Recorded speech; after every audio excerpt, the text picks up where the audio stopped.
चलिए साथियों, मुगल कालीन भू राजस्व व्यवस्था से अपनी कहानी को शुरू करते हैं और यह खंड आपके लिए महत्वपूर्ण हो जाता है। तो ऐसे में आप सभी का फर्ज है कि आप सभी इन बिंदुओं को जरूर समझकर जाएं। तो आइए शुरू करते हैं। और जैसा कि मैंने आपको पीछे भी बताया था कि भाई आप पहला लेक्चर यानी कि पहला पेपर और दूसरा पेपर दोनों एक साथ पढ़ के जाइएगा, तभी जो है आपका फायदा होने वाला है। क्लियर हो गई हैं बातें? आइए शुरू करते हैं। मुगलों की भू राजस्व व्यवस्था का सुचारू रूप से अकबर के समय दिखाई पड़ता है। आप लगभग बहुत सारी बातों को पढ़ोगे तो ये अकबर से ही जोड़कर आपको ये चीज बताते हुए दिखाएगा, है ना? क्योंकि मैंने बार बार बता रखा है कि बाबर को उतना टाइम नहीं मिल पाता, हुमायूं जब से आता है लड़खड़ाता ही रहता है। और उसके बाद पीछे हमने शेर शाह वाला चैप्टर जो है उधर निपटा दिया था। तो जो कहानी हमारी पूछी जाएगी, जो कहानी हमारी जरूरी होगी, वो अकबर से जरूरी होगी। अकबर, शाहजहां, जहांगीर और यहाँ जो है दूसरे पेपर में औरंगजेब से जुड़ी कुछ चर्चाओं को आपको जानना पड़ेगा, क्योंकि यहाँ जो है आपका थोड़ा इतिहास और भी बढ़ा के पढ़ना है ना? आगे देखो, क्योंकि बाबर अपने पूरे समय युद्धों में ही फंसा रहा। ये वही सारी बातें अभी मैंने बोल के बताई, वही सारी बातें लिखी गई है। फंसा रहा, इसलिए उसके समय लोधी कालीन व्यवस्था ही चलती रही। अरे भाई, जब टाइम नहीं रहेगा तो जो पीछे परंपरा चल रही थी वही परंपरा जो है आगे न बढ़ती जाएगी, है ना? उसमें उसे बदलाव करने का कोई भी अवसर नहीं मिलेगा, तो नहीं बदल पाएगा। आगे देखो, उसने अपने साम्राज्य का कुछ भाग मुगल अमीरों और कुछ अफगान अमीरों को दे रखा था। जो बाबर है ये कुछ जो साम्राज्य वगैरह है किसको किसको दे रखा है? जो मुगल अमीर हैं और जो अफगान अमीर हैं उनको दे रखा है कि बाबू तुम इस पर जो है चलाते रहो शासन वगैरह। आगे देखो, कन्नौज से बिहार तक का क्षेत्र अफगान वजहदारों को दे रखा था। वजहदार वह होते थे जिनको एक निश्चित क्षेत्र प्रदत्त किया जाता था। वजहदार यानी कि जिसको कुछ जमीन दे दिया जाता था उनको जो है यहाँ वजहदार बताया गया है। आगे देखो, बस केवल इसे आप सुनते जाओ, अपने आप ही क्लियर हो जाएगा। दो चार बार अगर सुन लोगे तो अपने आप ही क्लियर हो जाएगा। आपको ज्यादा स्टोरी जो है ढूंढने की जरूरत नहीं पड़ेगी। परीक्षा से एक दो दिन पहले अगर आप कोई लेक्चर देख के जाते हो, सुन के जाते हो, तो वो आपका बहुत ही फायदा करता है, क्योंकि आपने ताजा ताजा सुना होता है और जस का तस जाके उतार के चले आओ पेपर में। जिससे प्राप्त भू राजस्व वे अपने परिवार तथा सैनिकों पर व्यय करते थे। यानी कि जो जमीन इसको मिलता था उससे ये लोग सैनिकों वगैरह को वेतन देते थे और अपना पालन पोषण करते थे। ये बात तो आपको भी पता होगी। धीरे धीरे ये वजहदार नष्ट होते गए, खत्म होते गए। तब बाबर ने आदेश दिया कि उसके राजस्व आवंटन का 30% वसूल लिया जाएगा। हुमायूं के समय कोई विशेष परिवर्तन नहीं दिखाई पड़ता है, यानी कि जो बाबर के टाइम पे चल रहा है लगभग लगभग सेम टू सेम जो है हुमायूं के टाइम पर चलेगा। वैसे हुमायूं कहाँ कितना दिन टिका ही था, है ना? मारा मारा फिर रहा था, फिर मैं मारा मारा गाना बज रहा था इसके टाइम पे। इसके समय में एक खर बार अनाज पर 2 बाबरी तथा 4 टंके भू राजस्व के रूप में लिया जाता था। तो आपको केवल यही एक लाइन जो है चिपका देनी है इसके बारे में, और भी जो फालतू की बातें आपको पता हो उसको बता देना है। ये फालतू की चीजें नहीं लिखना है, क्योंकि आप लिख रहे हो और जो आप लिखोगे एग्जामिनर उसी पर नंबर देगा। तो भाई जब नहीं चीजें समझ में आ रही हैं तो जो वैसे ही लिख के चले आओ। तो ये कुछ चीजें जो है आपके लिए महत्वपूर्ण हो जाती हैं। शेर शाह ने अपने शासनकाल में इस व्यवस्था में व्यापक परिवर्तन किया। हमने पीछे पढ़ा कि जो बाबर है, बाबर को उतना टाइम नहीं मिला, तो जो लोदियों के टाइम पर व्यवस्था चली आ रही थी उसको अपना लिया। और फिर इधर हुमायूं को टाइम नहीं मिला तो इसने बाबर वाली परंपरा को क्या किया? अपना लिया। अब लेकिन यहां बहुत विस्तार से जो है बहुत अच्छी तरीके से परिवर्तन आएगा और वह परिवर्तन करेगा शेर शाह सूरी, है ना? शेर शाह सूरी।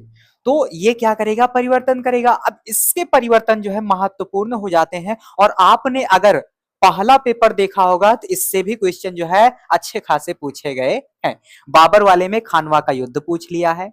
अकबर के कई सारे जो है नीति नियम वगैरह से जुड़े तमाम चीजों को पूछ लिया है ना। तो इसी तरह से जो क्वेश्चन मैंने शुरुआत में बताए हैं, पहले लेक्चर में बताए हैं, वो इससे जो है पूरा का पूरा जो है मुझे नहीं लग रहा है कि उसके बाहर का आएगा।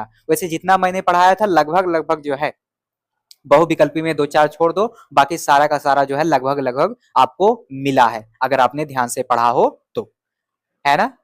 लगभग लगभग आपको सारे मिले हैं। तो हमने देखा कि इसके टाइम पर व्यापक परिवर्तन हो रहे हैं। अब ये परिवर्तन जो है किस प्रकार से होंगे आगे हमें देखना है। जिसने अकबर के लिए एक नींव की तरह काम किया। अब देखो मैंने शुरुआत में या किसी लेक्चर के दौरान आपको बताया होगा कि बहुत सारे सुधारात्मक कार्य शेरशाह द्वारा होता है और उसको जस का तस अकबर जो है अपना लेता है, या ये कह लो कि इसी से अकबर के प्रशासन की नींव तैयार हो रही है। अकबर के सुधारों की नींव तैयार करके कौन चला के जा रहा है? शेरशाह। और इसी नींव को जो है, नींव की मजबूती को तो इसने दे दिया। अब इसी पर जो है चाहे 4 तल्ला का घर बनाओ, चाहे 6 तल का घर बनाओ, चाहे और बड़ा बड़ा मंजिला का तल बनाओ, है ना, छत और डालो आराम से। तो नींव तो मजबूत करके चला गया। अब छत बनाएगा कोई भी बना लेगा, अच्छे से बना लेगा। दीवार बनाओ, छत बनाओ, तो नींव तैयार करके ये क्या किया? चला गया। लगान की राशि निश्चित करने के उद्देश्य से शेरशाह ने राज्य की समस्त भूमि की माप करवाई। ये आपके लिए शेरशाह सूरी वाला महत्वपूर्ण हो जाएगा, अकबर वाला महत्वपूर्ण हो जाएगा। सभी कृषि योग्य भूमि को उपज के आधार पर क्रमशः उत्तम, मध्यम और निम्न श्रेणी में विभक्त किया। अब देखो भैया, जब ये 3 श्रेणी में विभक्त कर रहा है, यानी कि उत्तम यानी कि सबसे अच्छी भूमि, यानी कि मीडियम अच्छी भूमि, और सबसे कम अच्छी भूमि, तो ये जो है 3 प्रकार से बांटेगा। तो इसका जो है टैक्स वगैरह भी 3 रूपों में विभक्त हो जाएगा, है ना, होगा ना। हाँ, श्रेणी में विभक्त किया। तीनों प्रकार की भूमि में उपज का औसत पैदावार तैयार करवाया तथा उपज का 1/3 भाग लगान निश्चित किया। यानी कि जितना आपके खेत में पैदा हो रहा है उसका 1/3 भाग आपको लगान के रूप में देना होगा। ये अच्छी बात है ना। नहीं तो पता चला कि किसी के खेत में कुछ हो ही नहीं रहा है ना, कुछ हो ही नहीं रहा है, और तब भी उस पर टैक्स वही लगा हो, तो ऐसे में किसान कहां से देगा? नहीं दे पाएगा ना। तो ये अच्छी बात है, जितना उपज हो रहा है उसका लगाओ, है ना, उसमें से दो। पता चला किसी बार सूखा आ गया और आपने टैक्स जो है उतना ही निश्चित कर दिया है, तो कैसे दे पाएगा? नहीं दे पाएगा ना। तो एक प्रकार से ये अच्छी व्यवस्था है। क्लियर हो रही है बातें? मान लीजिए आपको किसी को हर माह जो है किसी आधार पर पैसे देना हो, और अगर आपसे यह कह दिया जाए बाबू आपको हर महीने जो है 100 रुपए देने ही देने हैं, और अगर किसी आधार पर अगर बना दिया जाए तो आप जो है अगर इस बार नहीं दे पाते हो तो उस आधार पर दोगे, है ना। समझ में आ रही बातें? हाँ, आगे देखो। निश्चित किया गया। शेरशाह ने दरों की नई प्रणाली राय निकाली, जिसके अनुसार अलग अलग किस्मों पर राज्य के भाग की दर अलग अलग तय की गई। तो इसने जो है राय क्या निकाली? एक नई प्रणाली निकाली। कौन सी प्रणाली भैया? राय प्रणाली। और ये आप जो है उपज के आधार पर 1/3 भाग लगान निश्चित किया। ये बातें आपके लिए जरूरी हो जाती हैं, और ये राय जो है ये आपके लिए महत्वपूर्ण हो जाता है। आगे देखो। इसके अतिरिक्त शेरशाह को जरीबाना तथा महासिलाना भी देना पड़ता था, जो 2.5 से 5% तक हो सकता था। शेरशाह ने किसानों के लिए सुरक्षित कोष की स्थापना की। इसमें प्रत्येक किसान को प्रति बीघा यानी कि 200 बहलोल टंका की दर से धन देना पड़ता था। बहलोल टंका, ये जो बहलोल टंका है, ऐसा मुझे लग रहा है कि पहले पेपर में पूछा गया है क्या? आप सभी कमेंट में बताइएगा। मुझे लग रहा है पूछा गया है, मैंने ध्यान से देखा नहीं पेपर, शायद ऐसे कुछ करके एक क्वेश्चन था। तो ऐसे क्वेश्चन जो है बीच बीच में आप देखे रहा करिए। शेरशाह के समय लगान निश्चित करने के 3 तरीके अपनाए गए थे। पहला था गल्ला बक्सी, दूसरा था नस्क, और तीसरा था आपका मुक्तई या कनतूत तथा नगद जस्ती।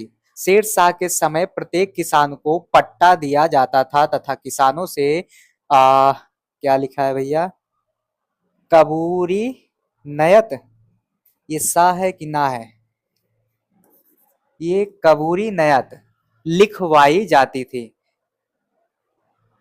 कबूलियत, हाँ ये ला है, कबूलियत लिखवाई जाती थी। देखो जैसे पट्टा वाला सचार जो है अभी भी है ना, अभी भी ग्राम प्रधान के माध्यम से लोगों को पट्टा वगैरह दिया जाता है। और जब पट्टा वगैरह दिया जाता है तो उनको जो है कुछ चीजें उसके साथ दी जाती है कि बाबू आपके नाम पे ये पट्टा हुआ है ना। तो ये वही व्यवस्था है, इसको इस तरह से समझो आधुनिक पट्टे वाले से। आगे देखो, ये तो शेरशाह सूरी वाली हो गई। यद्यपि अकबर के समय आय के अन्य स्रोत भी थे, लेकिन प्रमुख राजकीय आय का स्रोत भूमि कर यानी कि लगान था। वैसे जो अकबर का टाइम है उसमें बहुत सारे स्रोत थे पैसे आने के, कर आने के, टैक्स आने के, लेकिन उनमें से जो भूमि कर था वो महत्वपूर्ण था, वो सर्व प्रमुख था। इतनी बातें क्लियर हो गई। अकबर के समय समस्त भूमि खालसा, जागीर, जमींदारी एवं सरायुगल अथवा इनाम में विभाजित थी। तो इसके टाइम पर जो भूमि है वो खालसा, जागीर, जमींदार, यही तीन आप नोट रखना, इसमें विभाजित थी। ठीक है, इन समझ लो खालसा, जागीर और जमींदार में विभाजित थी। इतना तीन आपको याद कर लेना है, बस आगे जो भी ये फालतू चीज लिखी गई नहीं जानना है।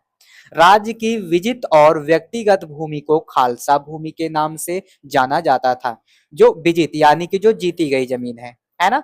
राज्य की विजित और व्यक्तिगत यानी कि अगर मान लीजिए किसी व्यक्ति की वो व्यक्तिगत जमीन है या युद्ध वगैरह में जीती गई हो तो उसको जो है खालसा भूमि के नाम से जाना जाता था। ये बात आपको पता होनी चाहिए, नहीं भी पता होगी तब भी कोई दिक्कत नहीं है, क्योंकि 6 महीने में आप सभी ने कुछ नहीं पढ़ा तो 1-2 घंटे में बहुत ज्यादा पढ़ के क्या करोगे, है ना। लगभग सेमेस्टर आपका 6 महीने का होता है, 6 महीने के आसपास आपका पेपर होता है। जब आपने इतने दिनों में कुछ नहीं पढ़ा तो आप इन 1-2 घंटों में बहुत ज्यादा कुछ कूड़ा करकट पढ़कर क्या करोगे। इससे अच्छा रहने दो, थोड़ा थोड़ा ही पढ़ो और उसी को जो है बना चुना के बढ़िया तेल मसाला लगा के, है ना, चटपटी वगैरह चटनी वगैरह लगा के बढ़िया बना बना के लिख के चले आओ। ये क्लासें जो है आपको 1-2 घंटे की इसीलिए दी जाती है ना। आगे देखो भैया, राज्य की ओर से धार्मिक व्यक्तियों, विद्वानों इत्यादि को इनाम, वजीफा, सरयुगल यानी कि मध्यमास भूमि दी जाती थी। ये इनाम वाली जो भूमि है, इनाम वाली, इनामो जो है सरल लग रही है आप, ये इनाम वाली भूमि है।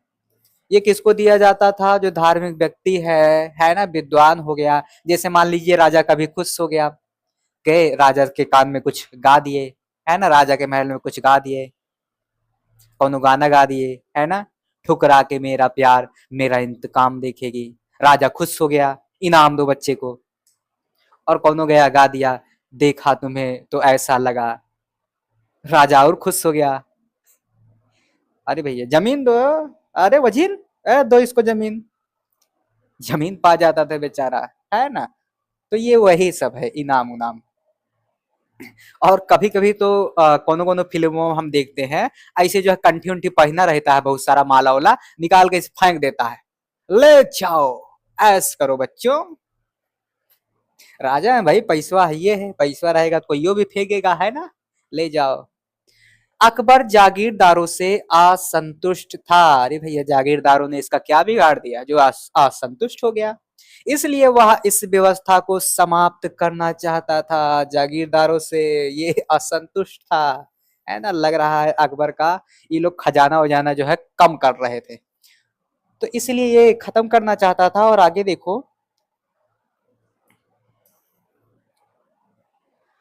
1774 में वह सभी जागीरों को खालसा में परिवर्तन करना चाहता था, लेकिन ऐसा नहीं कर सका। अकबर ने इनाम जमीन को बांटने के लिए साम्राज्य को यानी कि बंद करना चाहता था, लेकिन कौनो जो है इसको रोक लिया होगा और मारा पीटने का धमकी दिया होगा, है ना, कि बाबू ऐसा मत करो, या और कोनो कारण रहा होगा कि बाबू हमारा लड़का बच्चा जो है अनाथ हो ही जाएगा, तुम हमसे ये सारा कुछ मत छीनो। आगे देखते हैं। 6 प्रांतों में विभक्त किया तथा बिना किसी भेदभाव के वितरण किया। इसमें अकबर ने जो व्यवस्था किया वह यह कि इनाम में जो भूमि प्रदान की, इसमें आधी ऐसी होती थी जिस पर खेती का विस्तार करना होता था। इससे अकबर को काफी लाभ हुआ। जो इनाम वाली भूमि दी जाती थी, अब यह कहा जाता था कि भैया जो आधे से ज्यादा आपकी जमीन है उस पर क्या होनी चाहिए, फसल वगैरह उगाओ, और जब फसल वगैरह उगाओगे थोड़ा बहुत हमको भी दे देना। तो इससे क्या हुआ, अकबरवा को लाभ हो गया।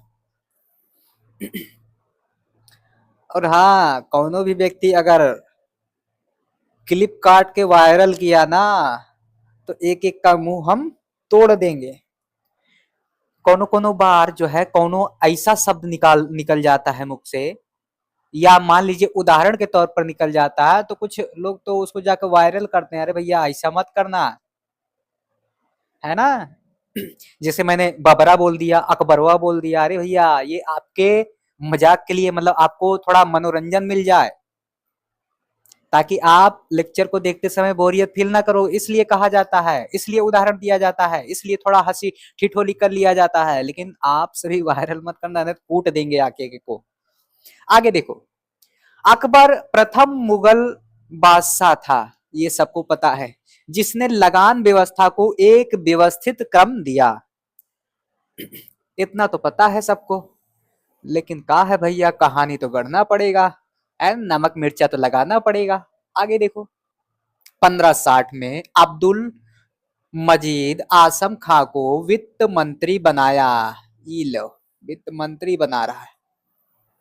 जैसे आज के टाइम पे ताई है ना अपनी, है ना, वित्त मंत्री के रूप में दहाड़ रही हैं। उसने सरदारों को प्रसन्न करने के लिए जागीरों की आय को बढ़ा चढ़ाकर दिखाया, जिससे सभी को हानि हुई। 1563 में इत्माद खां को वित्त मंत्री बनाया गया। इत्माद खां ने खालसा भूमि एवं जागीर भूमि को स्पष्टतया अलग अलग दिखाया। यह भी आदेश जारी किया कि जिस सिक्के पर जितना लिखा है उसका मूल्य उतना ही समझा जाएगा। 1564 में मुजफ्फर खां को राज्य का दीवान वित्त मंत्री नियुक्त किया गया। उसने कानूनगो की नियुक्ति की ताकि लगान की एक निश्चित आय का पता लगाया जाए। तो बहुत सारी स्टोरी है, इतना आपको नहीं जानना है। जो मैं हाईलाइट करूंगा केवल उतने पर ही आपको ध्यान देने की जरूरत है। ये हो गया। इस आधार पर जो लगान की व्यवस्था की गई उसे जमाई हल हासिल कहा जाता था। जमाई उमाई बना दे रहे हैं ये लोग। इस कार्य से थोड़ा सा लाभ अवश्य मिला, लेकिन कोई स्थायित्व नहीं मिल सका। 1568 में सिहाबुद्दीन अहमद खां को खालसा भूमि का दीवान बनाया गया। उसने जाप्ती हर साला को समाप्त कर नस्ल व्यवस्था को अपनाया, लेकिन यह व्यवस्था भी लंबी नहीं चल सकी। 1570 में पुनः मुजफ्फर खां को अर्थ मंत्री बनाया गया। उसने जाप्ती हर साला की व्यवस्था को आरंभ कर दिया। ये सब फालतू की बकवास है, इतना नहीं जानना है। आगे देखो, यहां से हो सकता है चर्चा आपकी महत्वपूर्ण सिद्ध हो। यहां से हो सकता है आपकी चर्चा क्या हो, महत्वपूर्ण हो। आगे देखिए, अकबर ने टोडरमल को अर्थ मंत्री बनाकर भूमि की पैमाइश कराई।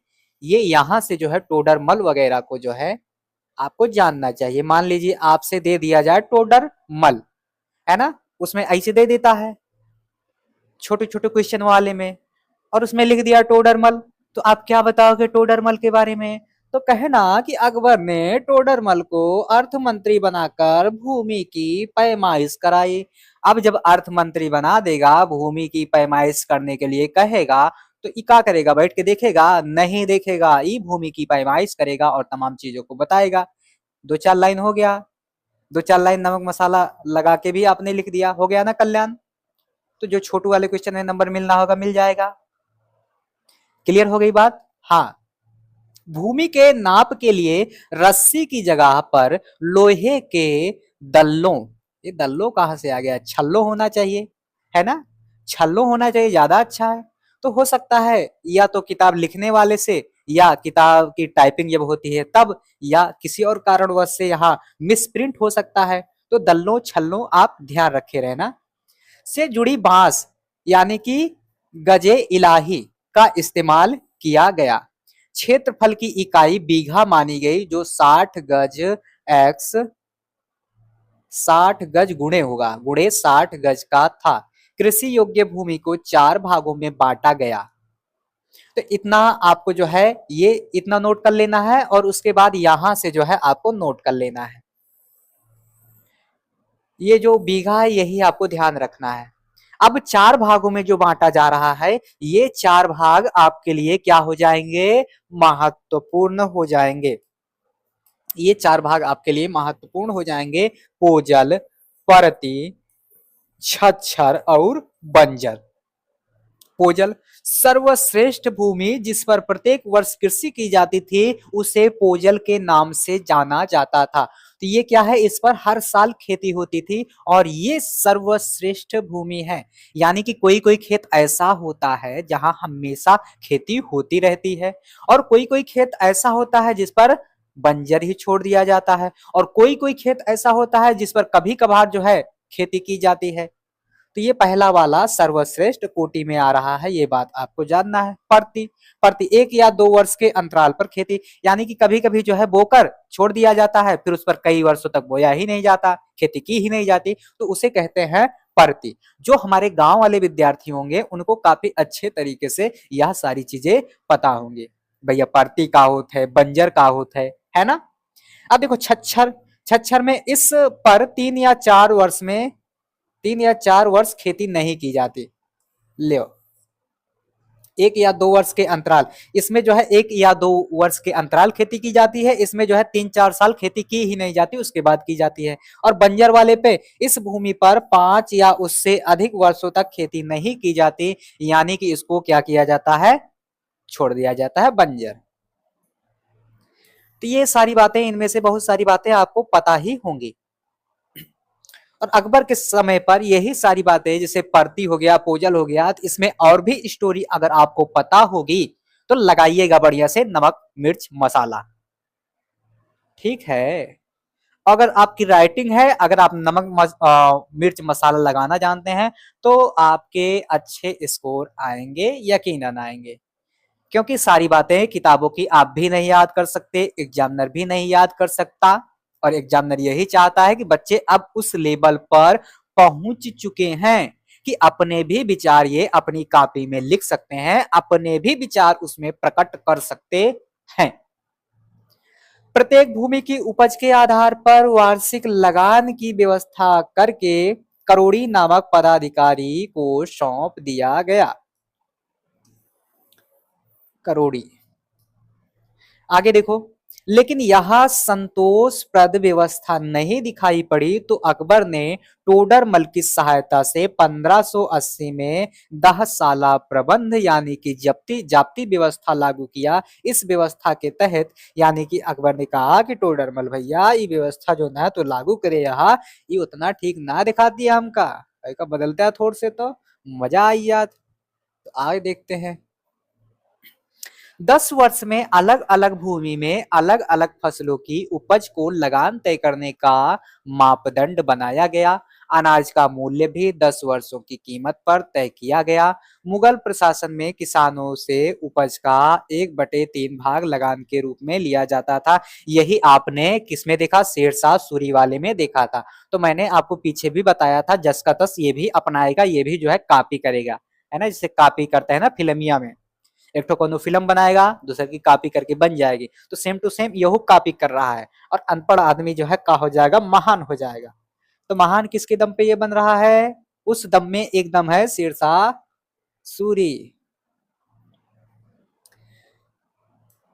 हमार एक ठो दोस्त था, मित्र था, फ्रेंड था, वो जब शेरशाह सूरी का नाम आवे तो कहे तो वो कहता था शेरशाह छुरी, शेरशाह छुरी।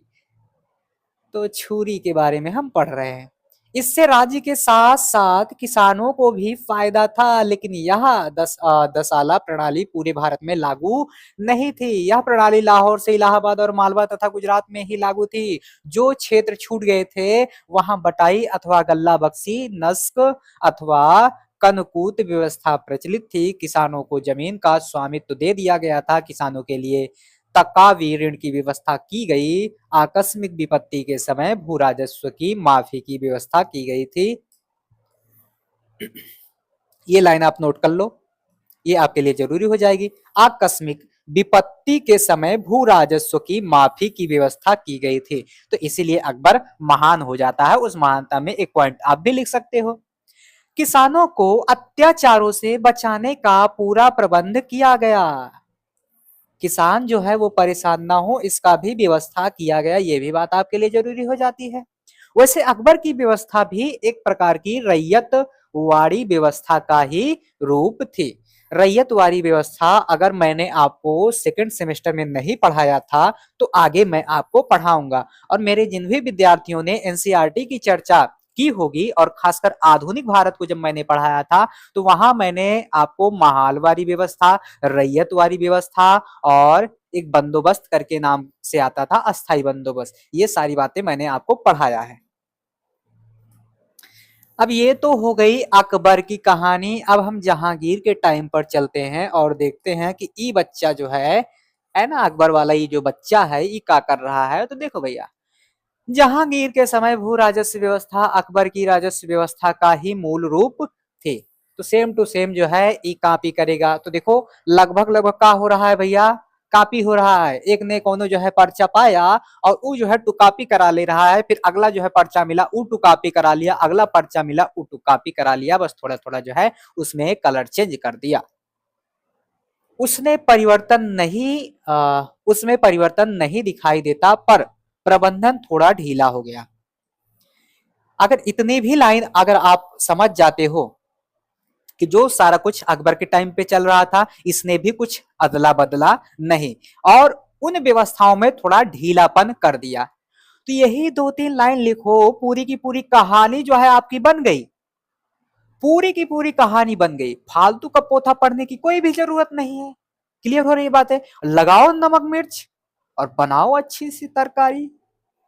जहांगीर ने दहसाला पद्धति को, ये वही सारी बातें हैं, बस हो गया खत्म। ये वही जस का तस जो है इसमें भी छाप के आना, जो अकबर वो वाले में पढ़े हो, है ना, जो अकबर वाले भैया में पढ़े हो वही जो है यहाँ भी आपको जहांगीर वाले में छाप के आना है। अब मुद्रा व्यवस्था के बारे में थोड़ी सी जानकारी ले लेते हैं। अब देखो यहाँ भी अकबर से ही शुरू कर रहे हैं। अकबर के समय से मुद्रा व्यवस्था में परिवर्तन दिखाई पड़ता है। सिक्का ढालने पर राज्य का एकाधिकार था, यानी कि राज्य का एकाधिकार है, राज्य ही सिक्का वगैरह ढाल सकता है। साम्राज्य में महत्वपूर्ण जगहों पर टकसाल, टकसाल का मतलब होता है जहां सिक्कों वगैरह की ढलाई की जाती है, स्थापित किए जाते थे। मुगलकालीन सिक्कों पर बादशाह का नाम एवं उनकी उपाधि, टकसाल का नाम जारी करने की वर्ष एवं कुरान की आयतें खुदवाई गई थी। इनके सिक्कों पर क्या क्या दिखाई दे रहा है, तो सबसे पहले आपको बादशाह का नाम दिखेगा, उसकी उपाधि दिखेगी और कुरान की आयतें आपको दिखेंगी। और कभी कभी रेयर केस में आपको टकसाल का नाम, कि किस टकसाल से ये सिक्का जारी किया जा रहा है। जैसे कंपनी होती है ना, तो कंपनी अपना लोगो लगा के देती है ना। जैसे मान लीजिए ये कोई एक जैकेट है तो इस पे देखो कंपनी ने अपना लोगो लगा के दिया है, भैया इस कंपनी का ये प्रोडक्ट है।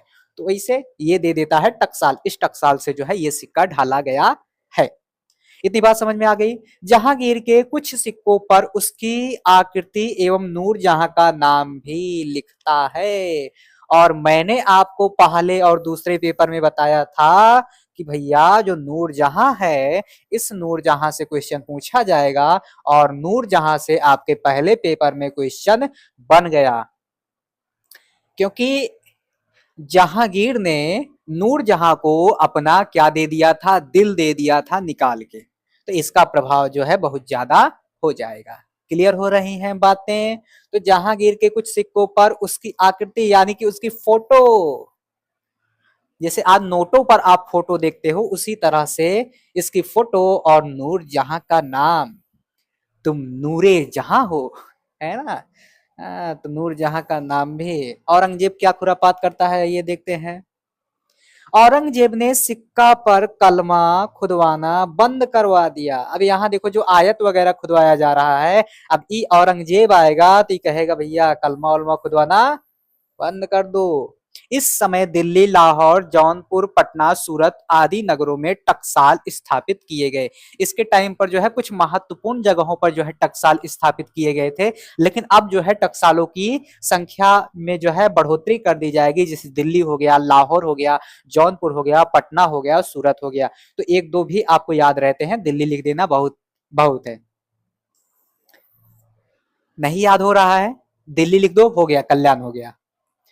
तो हो गया ना, मुद्रा वाली व्यवस्था हो गई। अब आगे देखो, आगे और क्या बातें बताई जा रही हैं।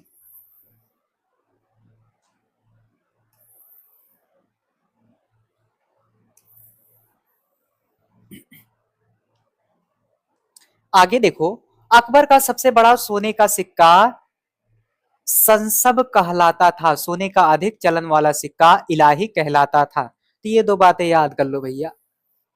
नहीं मान लीजिए दे दिया संसब, दे दिया इलाही। सोने के कुल सिक्कों की संख्या 26 थी। चांदी का सिक्का रुपया कहलाता था। ये रुपया का चलन जो है किसके टाइम पर आ रहा है, ये लिया गया है शेरशाह सूरी से। रुपया जो है शेरशाह सूरी द्वारा ही चलवाया गया था, और मैंने आपको बताया था कि ये जो है जस का तस क्या करेगा, अपनाएगा रुपया। चौकोर रुपयों को जलाली कहा जाता था। तांबे का सिक्का दाम कहलाता था। ये आपके लिए जरूरी हो जाता था, है दाम। दाम हो गया, रुपया हो गया, इलाही हो गया। तांबे का सबसे छोटा सिक्का जीतल कहलाता था। जीतल भी आपके लिए जरूरी हो जाएगा। जीतल, जीतल कहा जा रहा है, शीतल मत समझ लेना। ये हो गया इलाही, रुपया, दाम, जीतल, इसकी कहानी खत्म हो गई। अब कृषि व्यवस्था में थोड़ा बहुत चीजें देखा जाए। वैसे देखो, खेतों के अंतर्गत हमने कृषि को भी निपटा दिया था, लेकिन यहाँ थोड़ा बहुत हम लोग चर्चा कर लेते हैं। मुगल कालीन आर्थिक व्यवस्था का मुख्य आधार कृषि था। मैंने कहा ना कि जो टैक्स है, टैक्स में मुख्य क्या था, खेती ही थी, भूमि ही थी ना, भूमि कर थी ना। तो ये भी वही हो जाएगा, सेम टू सेम। अगर आप लिखना जानते हैं, अगर आप चीजों को जोड़ना जानते हैं, तो आप आसानी से कर ले जाओगे। अब देखो, भू स्वामित्व, भू राजस्व व्यवस्था में मुगलों ने समयानुसार आवश्यक परिवर्तन किए। कृषि का विस्तार, जमीन की उपज बढ़ाने के लिए, किसानों को खेती के लिए प्रोत्साहन किया। ये सारी बातें हम पीछे पढ़ के चले आए हैं, है ना, भू राजस्व व्यवस्था के अंतर्गत। तो उसी का जो है एक वर्जन यहाँ अलग से दे दिया गया है। तो आपको इसमें परेशान नहीं होना है। आपको जो है खूब बढ़ चढ़ के बताना है कि खेती ऐसी शानदार होती थी, जबरदस्त होती थी, है ना। बाजरा वजरा खूब बोना, आप लगा देना। नदियां, कुआं, तालाब से भी सिंचाई होती थी, और भी तमाम चीजें लिखना आप। अब ये देखो कहाँ कहाँ खेती हो रही है, कैसे कैसे हो रही है, वही सारी बातें दी गई हैं। जिनके पास पीडीएफ होगा वो पीडीएफ से एक बार देख लेंगे। यहाँ देखो कुछ दिया गया है। इन अकालों के बारे में इतिहासकार बदायूंनी लिखता है कि उसने स्वयं अपनी आंखों से मनुष्य को, अपने संबंधियों को, यहाँ देखो खाते दिए हैं, खोते होगा ये, खोते हुए देखा इस अकाल का कृषि एवं। तो इसको क्या करना, आप स्वयं से ही पढ़ लेना। पीडीएफ आप तक पहुंच गई होगी, और जिन तक पीडीएफ नहीं पहुंची है वो बता देंगे। ये वही सारी बातें हैं, भूमि के बारे में ही बताया जा रहा है, भू राजस्व प्रणाली के बारे में ही बताया जा रहा है। ये सारी बातें आप जान लेना।